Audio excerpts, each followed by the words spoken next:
میرے نہایت ہی واجب القدر واجب الاحترام عزیز بزرگوں دوستوں ساتھیوں السلام علیکم ورحمۃ اللہ وبرکاتہ۔ آج میرا جو موضوع ہے قربانی کے فضائل، ریاکاری اور اخلاص کے حوالے سے اللہ کریم کی بارگاہ میں دعا ہے اللہ تعالیٰ میں اخلاص کے ساتھ اللہ کی رضا کے لیے خوشنودی کے لیے قربانیاں کرنے کی توفیق عطا فرمائے۔ اللہ تعالیٰ نے فرمایا، قل فرما دیجیے، ان صلاتی بے شک میری نماز، ونسکی اور میری قربانی، ومحیایا اور میرا جینا، ومماتی اور میرا مرنا، للہ رب العالمین، یہ سب اس اللہ کے لیے ہے جو تمام عالمین کو پالنے والا۔ اس آیہ کریمہ کا مفہوم یہ ہے، اللہ نے اپنے محبوب سے فرمایا آپ اعلان کر دیجئے کہ میری نماز بھی کس کے لیے، میری قربانیاں بھی، میرا جینا بھی اور میرا مرنا بھی کون؟ اللہ، وہ اللہ جو تمام عالمین کو پال رہا ہے، جو تمام عالمین کا پالنے والا ہے، یہ سب اسی کے لیے۔ تو ہمیں اس آیہ کریمہ سے پتہ چلا کہ نماز اللہ کے لیے پڑھنی چاہیے، لوگوں کو خوش کرنے کے لیے یا کسی پر احسان کرنے کے لیے نماز نہیں پڑھنی چاہیے، اللہ کے لیے پڑھیں۔ اگر آپ دکھاوا کرتے ہیں یا شور و غل کرنے کے لیے نماز پڑھتے ہیں تو پھر یہ آپ کی نماز آپ کے منہ پہ مار دی جائے۔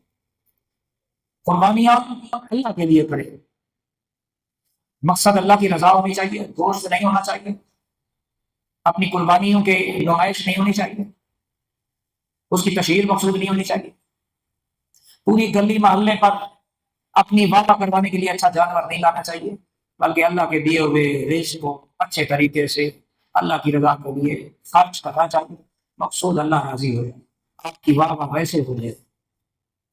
لیکن اگر جانور اس لیے خریدا کہ لوگ آپ کی مہمان کریں، ہر چوک چوراہے پر کھڑے ہو کے بتائیں میں اتنے کا لایا، میں اتنے کا لایا، مقصود اللہ کی رضا نہیں ہے، تو پھر آپ کی قربانی اللہ کی بارگاہ میں۔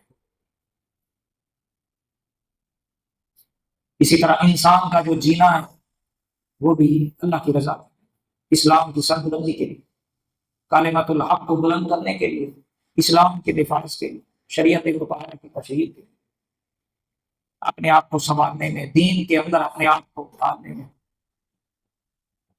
اور انسان کا مرنا بھی اللہ کے لیے، اللہ کے راستے میں مرے، اللہ کی یاد میں مرے۔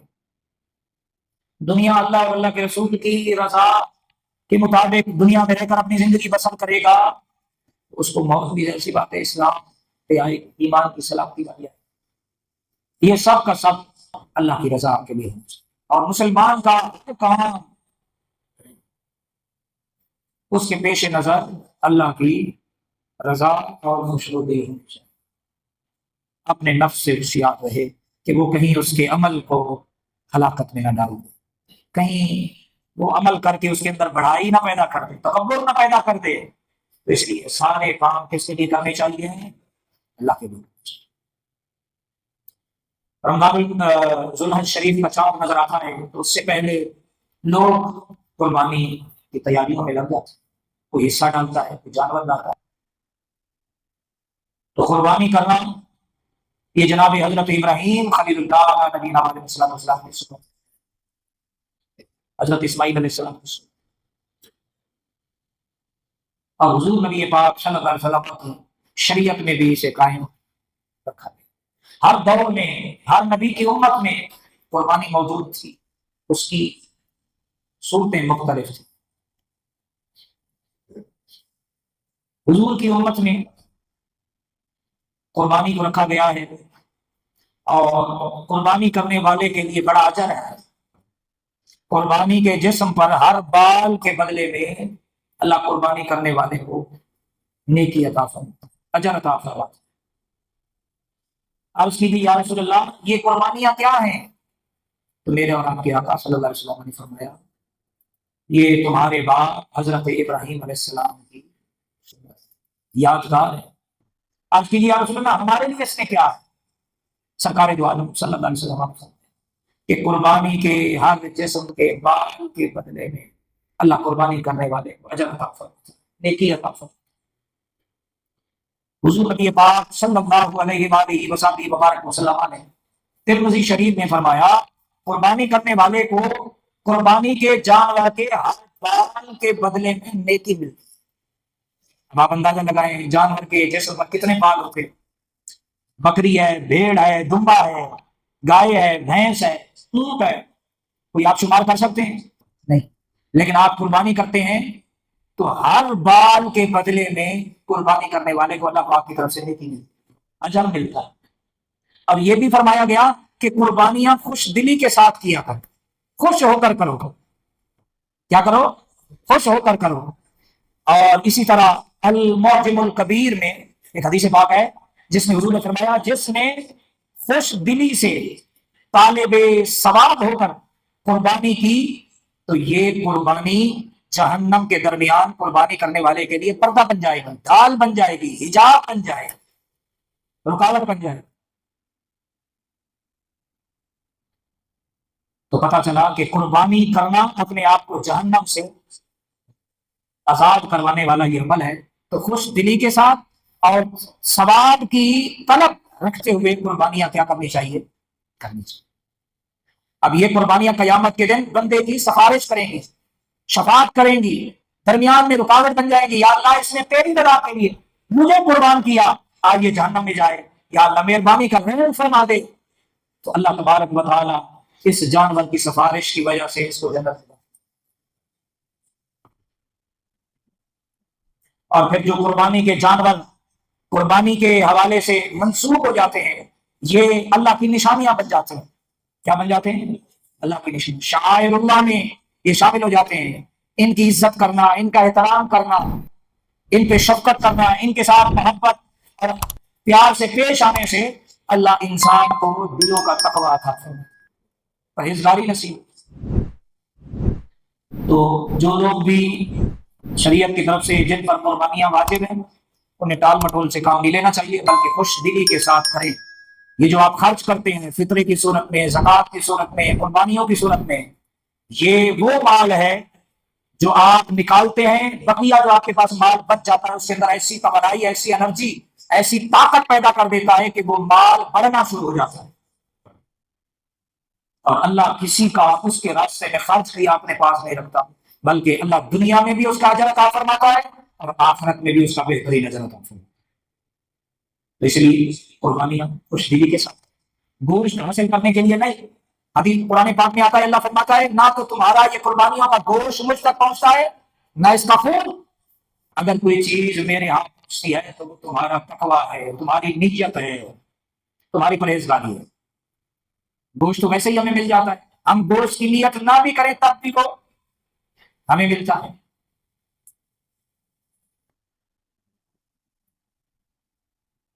تو اس لیے جو بندہ، شریعت کا مسئلہ ہے کہ جو بندہ اللہ کی رضا کے لیے قربانی نہ کرے بلکہ گوشت حاصل کرنے کے لیے قربانی کرے، اگر اس نے کسی جانور میں حصہ ڈالا ہے تو اس کی اس نیت کی وجہ سے کسی کی بھی قربانی نہیں ہوگی، کسی کی بھی قربانی نہیں ہوگی۔ تو اس لیے اللہ کی رضا حاصل کرنے کے لیے، سنت ابراہیمی پہ عمل کرنے کے لیے آپ اپنی قربانی رکھ کے حضور نبی پاک صلی اللہ علیہ وآلہ وسلم نے اپنی بیٹی سیدہ طیبہ طاہرہ حسنین کی پیاری اپنی جان سیدہ فاطمہ رضی اللہ تعالی عنہ سے فرمایا اپنی قربانی کے پاس بیٹا موجود رہو، کیونکہ اس کے خون کے پہلے قطرے گرنے سے تمہارے سارے گناہ معاف کر دیے جائیں۔ یہ قربانی کا اجر ہے کہ بندہ جب اللہ کی رضا کے لیے قربانی کرتا ہے تو جب قربانی کو ذبح کیا جاتا ہے تو اس کی گردن سے وہ جو خون نکلتا ہے پہلا قطرہ زمین پہ بعد میں گرتا ہے، اللہ قربانی کرنے والے کے سارے گناہ معاف فرما دے۔ اللہ اکبر۔ اور اللہ پاک کو عید الاضحیٰ کے دن نہ بندے کی نماز والا عمل اتنا محبوب ہے، نہ صدقہ خیرات والا، نہ کوئی اور عبادت والا کوئی عمل اللہ کو محبوب ہے، اس دن اللہ کو سب سے زیادہ جو بندے کا عمل محبوب ہے وہ ہے اللہ کے راستے میں اللہ کی رضا کے لیے جانور قربان ذبح کرنا۔ یہ سب عملوں سے زیادہ ابن آدم کا عمل اللہ کو محبوب ہے۔ اب کوئی آدمی ہے کہ میں جانور ذبح نہیں کرتا، میں جو ہے وہ صدقہ کروں گا، خیرات کروں گا، ایک تو اس کی قربانی نہیں ہوگی، دوسرا یہ عمل خیر والا عمل ہے لیکن جانور ذبح کرنے سے زیادہ اللہ کو محبوب نہیں۔ اللہ تو سب سے زیادہ محبوب عمل کیا ہے؟ اللہ کے راستے میں اللہ کی رضا کے لیے کیا کرنا؟ جانور ذبح کرنا۔ ایک اور روایت میں ابن ماجہ شریف میں یہ روایت موجود ہے، حضور نبی پاک صلی اللہ علیہ وسلم نے فرمایا جس شخص میں قربانی کرنے کی وسعت ہو، یعنی اس کے مال میں برکت ہے، اس کا مال اضافی ہے، اس پہ قربانی شریعت کی طرف سے کیا ہے؟ واجب ہے، بات اس پہ قربانی بنتی ہے، لیکن وہ نہیں کر رہا، اللہ کے نبی صلی اللہ علیہ وسلم نے فرمایا پھر ایسے شخص کو چاہیے کہ وہ ہماری عیدگاہ کے قریب نہ آئے۔ وہ ہماری عیدگاہ کے قریب، کتنی بڑی وعید ہے۔ نماز پڑھنا اللہ کو کتنا محبوب عمل ہے، اور اللہ کے رسول تمام عالمین کے لیے رحمت بن کے تشریف لائے، لیکن سرکار اپنے امتی سے کس قدر بیزاری کا اظہار فرما رہے ہیں کہ جس میرے امتی پر قربانی واجب ہوتی ہے اور اس کے مال میں وسعت بھی ہے لیکن اس کے باوجود وہ قربانی نہیں کر رہا، تو اسے چاہیے کہ مصطفیٰ جان رحمت کی امت کی عیدگاہوں کے قریب وہ نہ ہو۔ یعنی اللہ کے نبی نے فرمایا پھر ہم اس سے بیزار ہیں۔ اور میرے آقا اپنی امت سے کتنی محبت کرتے تھے، جب تک سرکار اس دنیا میں ظاہری طور پر حیات رہے اپنی طرف سے، اپنے اہل خانہ کی طرف سے بھی قربانی فرماتے تھے اور اپنی امت کے اولین اور آخرین کے لیے بھی قربانی کا اہتمام فرماتے تھے۔ اللہ، اور پھر یہی چیز حضرت علی کو بھی سرکار نے وصیت فرما اور وہ بھی کرتے رہے۔ تو میرے دوستوں، میرے بھائیوں، یہ جو قربانی کرنا ہے یہ بڑا محبوب عمل ہے۔ سرکار دو عالم صلی اللہ علیہ وآلہ وصحبہ وبارک وسلم نے فرمایا کہ انسان بقرعید کے دن کوئی ایسی نیکی نہیں کرتا جو اللہ تعالیٰ کو خون بہانے سے زیادہ پیاری ہو۔ خون بہانے سے کیا ہے؟ زیادہ پیاری ہو، یعنی کوئی نیک عمل ایسا نہیں ہے جو اس عمل سے بڑھ کے ہو اللہ کی بارگاہ میں۔ اس دن سب سے بڑھ کے اللہ کی رضا کے لیے جانور کی صورت میں ذبح کرنا، خون بہانا، یہ ابن آدم کا عمل کیا ہے؟ اللہ کو محبوب ہے۔ سرکار نے فرمایا یہ قربانی قیامت کے دن اپنے سینگوں، بالوں اور کھروں کے ساتھ آئے گی، اور قربانی کا خون زمین پر گرنے سے پہلے اللہ اس عمل کو، جو بندے کا یہ عمل ہے، اللہ اپنی بارگاہ میں سے قبول فرما دیتا ہے۔ یہ قربانی ضائع نہیں ہوگی بلکہ قربانی کا جانور قیامت کے دن اپنے سینگوں کے ساتھ، کھروں کے ساتھ، بالوں کے ساتھ آئے گا اور اللہ کی بارگاہ میں سفارش کرے گا، اور یہی بندے کا عمل اس کی مغفرت، اس کی بخشش کا وسیلہ ہوگا۔ اس حدیث پاک کی تشریح میں شیخ محقق شاہ عبد الحق محدث دہلوی رحمت اللہ تعالی علیہ فرماتے ہیں کہ قربانی اپنے کرنے والے کے نیکیوں کے پلڑے میں رکھی جائے گی، جس کی وجہ سے اس کا نیکیوں والا پلڑا وزنی ہو جائے گا۔ گائے کی ہے، بکری کی ہے، بھینس بھینسا کیا ہے، یہ کیا ہے؟ جو قربانی کر رہا ہے قیامت کے دن اس کے نیکیوں والے پلڑے میں رکھا جائے گا۔ اب بتائیے جب جانور رکھا جائے گا تو اس کی نیکیاں کتنی وزنی ہوگی کہ یہ ہے وہ جانور جسے تو نے ہماری رضا کے لیے ذبح کیا تھا، آج ہم اس کو ضائع نہیں کر رہے، تیرے نیکیوں والے پلڑے میں رکھ رہے ہیں۔ اور اس نیکیوں والا جب پلڑا بھاری ہوگا تو اصول اللہ کا یہی ہے، قانون یہی ہے کہ نیکیوں والا پلڑا بھاری ہوگا تو بندہ جنت میں جائے۔ آگے حضرت سیدنا ملا علی قاری رحمت اللہ تعالی علیہ فرماتے ہیں کہ پھر اس جانور کو قربانی کرنے والے کے لیے سواری بنا دیا جائے گا۔ کیا کر دیا جائے گا؟ جس پر سوار ہو کر یہ پل صراط سے آسانی سے گزر جائے گا۔ پل صراط سے کیا ہو جائے گا؟ گزر جائے گا۔ تو یہ جو ہم قربانیاں کرتے ہیں یہ خوش دلی کے ساتھ قربانیاں کریں، اور قربانیاں کرنی ہے تو ہم نے اپنے محلوں کو گندا نہیں کرنا، ہم نے اپنے محلوں کو صاف ستھرا رکھنا۔ ایسے نہیں آتے وغیرہ باہر پھینک یا گٹر میں پھینک دیں، گٹر بند ہو جائے، یا ایسے ہم کرتے ہیں، لاپرواہی ہے، سستی ہے۔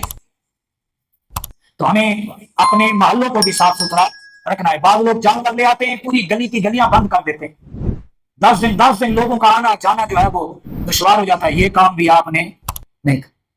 لوگوں کو تکلیف دے کر اگر آپ نیکی کر رہے ہیں تو وہ آپ کی نیکی نہیں ہے۔ آ گئی ہے سمجھ میں؟ راستے کے بڑے حقوق ہیں اور پڑوس کے بڑے حقوق ہیں۔ بعض لوگ جانور جاتے ہیں ساری رات شور و غل کرتے ہیں، پاس اڑوس پڑوس والوں کو تکلیف دیتے ہیں۔ ایسا کوئی عمل آپ نے لوگوں کے لیے آسانیاں پیدا کر۔ یرید اللہ بکم اليسر ولا یرید بکم العسر، اللہ اپنے بندوں کے حوالے سے، مخلوق کے حوالے سے آسانی کا ارادہ رکھتا ہے، سختی کا ارادہ۔ تو ہم بھی اسی رب کے بندے ہیں، تو ہمیں بھی چاہیے ہم اللہ کی مخلوق کے لیے آسانیاں پیدا کریں، مشکلات پیدا۔ تو آگے یہ سمجھ لیں، قربانیاں کریں گے اپنے محلے صاف ستھرے رکھیں، شاپر لے لیں گے جو اس کی جانور کی ایسی چیزیں جو استعمال میں نہیں ہوتی، اس کو ہم جہاں پر بھی گورنمنٹ کی طرف سے، بلکہ آتے بھی ہیں لوگ اٹھانے کے لیے، سزوکیاں وغیرہ یا گدا گاڑیاں چل رہی ہوتی ہیں، تو ہم نے ان تک اپنی چیزیں پہنچانی ہے، اپنی گلی اپنے محلے کو گندا نہیں کرنا۔ یہ چیزیں بھی ہمیں بہت جو ہے وہ ان کا بھی خیال رکھنا چاہیے۔ اللہ اکبر۔ تو کیا فرمایا گیا کہ قربانی کا جانور ایک تو بندے کے نیکی والے پلڑے میں رکھا جائے گا، اور دوسرا یہ جانور قیامت کے دن سواری بنے گا جس پہ بندہ سوار ہو کر پل صراط عبور کرے گا اور بڑا جلدی عبور کر جائے گا۔ اور تیسرا یہ کہ خوش دلی کے ساتھ اللہ کی رضا کے لیے ثواب کی طلب رکھتے ہوئے قربانیاں کرنی چاہیے۔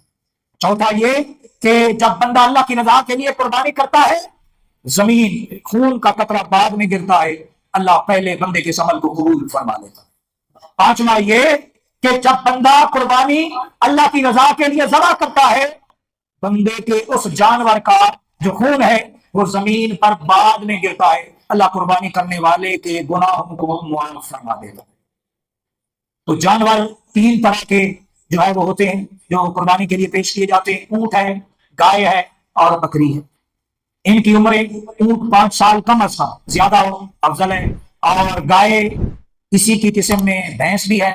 بعض لوگ جب یہ دن آتے ہیں تو شور کرتے ہیں کہ بھینس کی قربانی جائز نہیں ہے، حضور سے اس کی قربانی ثابت نہیں ہے، لیکن فقہاء اور علماء فرماتے ہیں کہ یہ بھی بقرہ کی قسم میں سے ہے، گائے کی قسم میں سے ہے، یہ بھی قربانی میں کیا ہے، جائز ہے۔ اس کی عمر 2 سال کم سے کم ہونی چاہیے، زیادہ ہو افضل ہے۔ اسی طرح بکری ہے، اسی کی قسم میں یہ بھیڑ بھی آ جاتی ہے، دمبا بھی آ جاتا ہے۔ تو ایک غلط فہمی کا ازالہ یہ بھی کر لیں کہ بعض لوگ یہ کہتے ہیں کہ بھیڑ اور دمبے کا اگر بچہ 6 ماہ کا ہو اور وہ دور سے سال کا لگتا ہو تو اس کی قربانی جائز ہے۔ یہ اس آدمی کے لیے ہے جس آدمی کے پاس اس کے علاوہ اور کوئی جانور کی خریدنے کی استطاعت نہ ہو، بامر مجبوری۔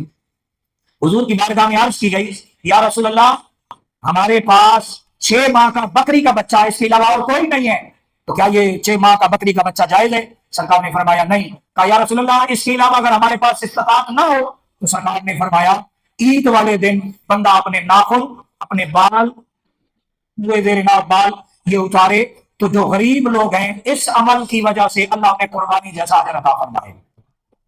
اور اسی طرح جو لوگ قربانی کر رہے ہیں، جنہوں نے نیت فرما لی ہے، آج چاند نظر آ جائے گا، تو چاند آج کے دن کے سورج غروب ہونے سے پہلے اپنی داڑھی، ناخن وغیرہ یہ جو اضافی بال ہیں یہ آپ صاف کروا لیں، اور ان کے لیے مستحب ہے، کیا ہے؟ مستحب ہے، فرض واجب نہیں ہے۔ تو وہ ان کے لیے یہ ہے کہ وہ قربانی کے جو دن ہیں ان میں یہ چیزیں نہ لیں اپنے جسم سے۔ جب قربانی ذبح ہو جائے تو پھر اس کے بعد یہ اپنے جسم سے بال وغیرہ، ناخن وغیرہ، یہ جو بھی چیزیں شریعت کی روشنی میں آتی ہیں یہ کر سکتے ہیں، تو اس کا بھی بڑا اجر ہے، تو آپ اس کا بھی اہتمام کر سکتے ہیں۔ لیکن اگر کوئی آدمی ان دنوں میں اپنے بال بھی لیتا ہے، ناخن بھی اتارتا ہے، تو اس کی قربانی کے اجر پہ کوئی فرق نہیں پڑے گی۔ کیا ہے؟ کوئی فرق نہیں پڑے گا۔ لیکن اگر آپ مستحب عمل پہ عمل کریں گے تو اللہ کی جناب سے آپ ضرور اجر پائیں گے، آپ کیا ہے؟ ضرور اجر پائیں گے۔ اور دوسرا میرا موضوع جو ہے وہ یہ ہے کہ آج ذوالحج شریف کا الحمدللہ چاند نظر آ جائے، تو یہ جو ذوالحج شریف کے پہلے 10 دن ہیں یہ اللہ کو بڑے محبوب ہیں۔ یہ کیا ہے؟ اللہ کو بڑے محبوب ہیں۔ اب اے سی چل رہا ہے، دعا کریں اللہ کو اتنے کوئی مسائل دے دے کہ ہم اندر باہر سارا اس کو چلن کر دیں۔ اب یہ ہوتا ہے کہ اسی کے دنوں میں بعض نمازی زیادہ آ جاتے ہیں، اب جب صفیں بنتی ہیں تو کوئی کسی کے آگے کھڑا ہوتا ہے، کوئی باہر جانے کو راضی نہیں ہوتا. تو احتیاط فرمائے اگر اندر صفیں بنی ہو اور کوشش یہ کریں صفوں کی طرح جیسے نماز میں صفیں بناتے ہیں نا ویسے بیٹھا کریں تاکہ بعد میں کسی بھائی کو شکوا نہ ہو. کیونکہ بعض لوگ ہر آدمی کو ٹھنڈک چاہیے نا, صرف مولوی صاحب کو تو نہیں چاہیے, میری طرح آپ کو بھی ٹھنڈک چاہیے, گرمی چل رہی ہے. اللہ تعالیٰ ہمیں حشر کی اور قبر کی گرمیوں سے اللہ محفوظ فرمائے. اللہ تعالیٰ سے دعا ہیں. اور جن لوگوں کے تعاون سے یہ سارا سلسلہ چل رہا ہے اللہ ان کے رزق میں بے حساب برکتیں عطا فرمائے. تو یہ جو پہلے 10 دن ہے نا یہ اللہ کو بڑے محبوب ہے. کیا ہے؟ اللہ کو بڑے محبوب ہے. سرکار نے فرمایا ان 10 دنوں سے بڑھ کے پورے سال میں کوئی عمل بندے کا اتنا اللہ کو محبوب نہیں جتنا ان 10 دنوں میں کیا جانے والا عمل اللہ کو زیادہ محبوب ہے. عرض کی گئی یا رسول اللہ کے راستے میں جہاد کرنا. سرکار نے فرمایا اس سے بھی افضل ہے, روزہ رکھنے سے بھی افضل ہے. اللہ اکبر. یہاں تک حضور نے فرمایا ایک عمل ہے جو اللہ کو زیادہ محبوب ہے. وہ کیا؟ کہ ایک آدمی اپنا مال لے کر اپنی سواری پر سوار ہو کر اللہ کے راستے میں جہاد کے لیے نکلے, اس کی سواری, اس کا مال, اس کی جان اللہ کے راستے میں قبول ہو جائے, شہید ہو جائے, واپس نہ لوٹے. یہ ایک عمل ہے جو ان 10 دنوں میں کیے جانے والے عمل سے اللہ کو زیادہ محبوب ہے. باقی کوئی عمل 11 مہینے 20 دنوں میں ایسا نہیں ہے جو اللہ کو ان دنوں میں کیا جانے والا عمل اللہ کو زیادہ محبوب ہو بندے کا. بلکہ حضور نے فرمایا اس رات کا قیام ایسے ہے جیسے لیلۃ القدر کا کسی نے قیام کیا. اور ان دنوں میں روزہ رکھنا اللہ کو بڑا محبوب ہے. اور جو 9 ذی الحج کا روزہ ہے اس کے بارے میں حدیث پاک میں آتا ہے کہ 1 سال پہلے اور 1 سال بعد کے 2 سال کے یہ 1 دن کا روزہ گناہوں کا کفارہ بن جاتا ہے. گناہوں کا کیا بن جاتا ہے؟ کفارہ بن جاتا ہے. تو یہ 10 دن ہمارے پاس آ رہے ہیں, کوشش کریں اس میں عبادت کا اہتمام کریں. کیا کریں؟ اس میں عبادت کا اہتمام کریں اور عبادت کا خوب اہتمام کریں اور قرآن پاک کی تلاوت ان 10 دنوں میں موبائل کا صحیح استعمال کریں. جو نوجوان حضرات بیٹھے ہیں یا بعض بزرگ بھی ہیں کہ جو موبائل استعمال کرتے ہیں, فلمیں ڈرامے نہ دیکھیں, کوئی ایسی گندی چیزیں نہ دیکھیں ان دنوں میں, بلکہ کوشش کریں قرآن پاک پڑھیں, حدیث مبارکہ پڑھیں, کسی عالم دین کا جو ہے وہ بیان سنیں, نعت شریف سنیں, اور اسی طرح کوشش کریں نمازوں کی پابندی کریں, تھوڑا تھوڑا قرآن پاک کی تلاوت کریں. یہ 10 دن اللہ کو بڑے محبوب ہیں. یہ 10 دن کیا ہے؟ اللہ کو بڑے محبوب ہیں. تو ان میں آپ نے خوب عبادت کا کیا کرنا ہے؟ اہتمام کرنا ہے. اہتمام فرمائیں گے نا؟ سارے بولو, آگے پیچھے اندر باہر سارے بولو, کریں گے نا اہتمام انشاءاللہ. اب یہ جو حضرات قربانیاں کرتے ہیں تو لاکھوں روپے لوگ استعمال کرتے ہیں, اس میں خرچ کرتے ہیں اللہ کی رضا کے لیے. اب ایک جانور, ایک بکرا آج 70-80 ہزار روپے سے کم نہیں ہے, اور گائے بھینس کی طرف جائیں تو 2 لاکھ, 2.25 لاکھ, 2.5 لاکھ. بعض لوگوں کو اللہ توفیق دیتا ہے وہ 5-5, 6-6 لاکھ روپے کے بھی کیا ہے جانور خرید کے لاتے ہیں. تو ان کے لیے اور جو قربانیاں کر رہے ہیں ان حضرات کے لیے یہ 2 حدیث مبارکہ میں بیان کرنے لگا ہوں جو ریاکاری کے حوالے سے, کہ آپ لاکھوں روپے خرچ کریں, اولاد پہ بھی خرچ نہ کریں, بیوی بچوں پہ بھی خرچ نہ کریں, اور پھر آپ ریاکاری میں مبتلا ہو کر اپنے پیسے کو, روپے کو ضائع کر دیں تو کیا فائدہ ہوا؟ نہ اللہ راضی ہوا, نہ کچھ اور چیز آپ کے ہاتھ آئی. تو اس حوالے سے حضور نبی پاک صلی اللہ علیہ وسلم نے فرمایا کہ مجھے تمہارے متعلق سب سے زیادہ شرک اصغر کا خوف ہے. ایک ہوتا ہے شرک اکبر, یعنی اللہ کے مقابل کسی کو لے آنا, اللہ کی برابر کسی کو لے آنا, یہ شرک اکبر ہے. ان الشرک لظلم عظیم. اللہ کہہ رہا ہے یہ جو شرک ہے اللہ کے ساتھ میں کسی کو شریک کرنا یہ ظلم عظیم ہے. سب سے بڑا ظلم کیا ہے؟ وہ شرک. اللہ نے فرمایا شرک کے علاوہ باقی ہر گناہ کو میں معاف کر دوں گا. اپنے محبوب سے رب نے وعدہ فرمایا جو میرے مقابل کسی کو لائے گا میں اس گناہ کو معاف نہیں کروں. تو حضور نے کیا فرمایا؟ اے میری امت مجھے تم سے شرک اصغر کا سب سے زیادہ خطرہ. کسی کا خطرہ سارے بولو, شرک اصغر. عرض کی گئی یا رسول اللہ صلی اللہ علیہ وسلم یہ شرک اصغر کیا ہے؟ ذرا اس کی وضاحت فرما دیجیے یا رسول اللہ. سرکار نے فرمایا میری امت میں سب سے زیادہ مجھے جس بات کا خوف ہے وہ یہ ہے کہ میری امت کے لوگ نیک کام کریں گے لیکن اس میں ریاکاری کریں, دکھلاوا کریں گے. کیا کریں گے؟ دکھلاوا کریں گے. ریاکاری کی تعریف بھی یہی ہے کہ بندہ نماز کس کے لیے پڑھتا ہے؟ اللہ کے لیے. اگر بندہ نماز اس لیے پڑھے کہ میرا اللہ مجھ سے کیا ہو جائے؟ راضی ہو جائے, تو یہ اخلاص ہے. اگر بندہ کوئی بھی نیک کام کرے جس میں لوگوں سے واہ واہ لینا مقصود ہو تو یہ ریاکاری ہے، اسے شرک اصغر کہا گیا۔ اور ایسے لوگوں کے بارے میں اللہ کے رسول فرماتے ہیں قیامت کے دن جب یہ لوگ اللہ کے پاس اجر لینے کے لیے جائیں گے تو اللہ ان سے فرمائے گا میرے لیے تو تم نے کچھ کیا نہیں تھا، تو جن کے لیے تم نے کیا تھا جاؤ انہی سے جا کے اجر لو۔ کتنی اس دن ندامت ہوگی۔ اللہ فرمائے گا میری رضا کے لیے کیا ہوتا تو اجر دیتا، تمہارا تو مقصد یہ تھا محلے والے خوش ہو جائیں، پڑوسی خوش ہو جائیں، رشتے دار خوش ہو جائیں، دوست خوش ہو جائیں، یہ تمہارا عمل تو انہیں کے لیے تھا، میرے لیے تو تھا نہیں، میرے لیے کیا ہوتا تو اجر پاتے۔ جن کو خوش کرنے کے لیے کیا تھا جاؤ انہیں سے جا کے اس کا اجر لو، میرے لیے جب نہیں کیا تو میرے پاس تمہارا کوئی اجر۔ اور ایک روایت میں آتا ہے سرکار کے صحابہ کہہ رہے ہیں ہم فتنہ دجال کے موضوع پر بات چیت کر رہے تھے، صحابہ اتنے میں حضور تشریف لے آئے، سرکار نے فرمایا کیا بات چیت ہو رہی ہے؟ صحابہ نے عرض کیا رسول اللہ دجال کے فتنے پر گفتگو ہو رہی ہے۔ سرکار نے فرمایا میں تمہیں دجال کے فتنے سے زیادہ سخت فتنے کا نہ بتاؤں؟ صحابہ نے عرض کیا جی رسول اللہ بتائیے۔ سرکار نے فرمایا دجال کے فتنے سے بڑا فتنہ ہے میری امت کا ریاکاری میں مبتلا ہو جانا۔ تو میرے دوستوں میرے بھائیوں آپ قربانیاں کیجئے، خوبصورت جانور لائیے، بے عیب جانور لائیے، بڑا جانور لائیے، بڑی رقم والا لائیے، لیکن کس کے لیے لانا ہے؟ سارے بولو ہاں۔ کوئی دیکھے نہ دیکھے اللہ تو، کوئی سنے نہ سنے اللہ تو، کوئی جانے نہ جانے اللہ تو۔ جب اللہ جانتا ہے، دیکھ رہا ہے، سن رہا ہے، پھر ہم نے لوگوں کو دکھاوے کے لیے کوئی عمل نہیں کرنا، ورنہ حدیث میں کیا آیا پھر اجر اللہ نہیں دے گا، پھر جن کے لیے کیا ہے پھر انہی سے اجر لے۔ تو آپ کس سے لینا چاہتے ہیں قیامت کے دن؟ اپنے رب سے یا لوگوں سے؟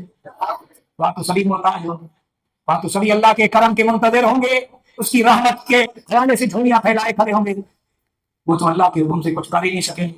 تو پھر آپ ایسا عمل نہ کیجیے گا جس سے آپ کی رقم بھی ضائع ہو جائے، آپ کی نیکی بھی قبول نہ ہو، درس نہ اس کی خدمت بھی کریں، سب کچھ کریں، لیکن آپ کا عمل ہی قبول نہ ہو، تو پھر آپ نے ایسا کوئی کام نہیں کرنا۔ کس کے لیے کریں گے قربانیاں؟ نمازیں کس کے لیے پڑھیں گے؟ اللہ کے لیے۔ دین کا کام کس کے لیے کریں گے؟ اللہ کے لیے۔ کوئی راضی ہوتا ہے یا نہیں ہوتا اس کی پرواہ نہیں، اللہ راضی کیا ہو جائے؟ اللہ راضی ہو جائے، بھلے تھوڑی رقم کا لاؤ لیکن نیت خالص ہونی چاہیے۔ اللہ کریم ہمیں قربانیاں اخلاص کے ساتھ خوش دلی کے ساتھ کرنے کی توفیق دے۔ اور یہ جو عشرہ ذوالحج پہلا جو ذوالحج کے پہلے جو 10 دن ہیں یہ کیا ہے؟ بڑی فضیلت والے، کیا ہے؟ بڑی۔ اور اللہ کو ان دنوں میں کیا جانے والا عمل باقی 11 مہینوں سے زیادہ محبوب ہے۔ اور 9 ذوالحج کا روزہ 2 سال کے گناہوں کا کفارہ ہے، 2 سال کے گناہوں کا کیا ہے؟ کفارہ ہے۔ اور اس روزے کی وجہ سے اللہ بندے کے پورے سال کے چھوٹے چھوٹے گناہوں کو معاف کر دیتا ہے۔ اور ان 10 دنوں کا قیام ایسے ہے جیسے لیلۃ القدر کا کسی نے قیام کیا۔ اللہ کریم میری آپ کی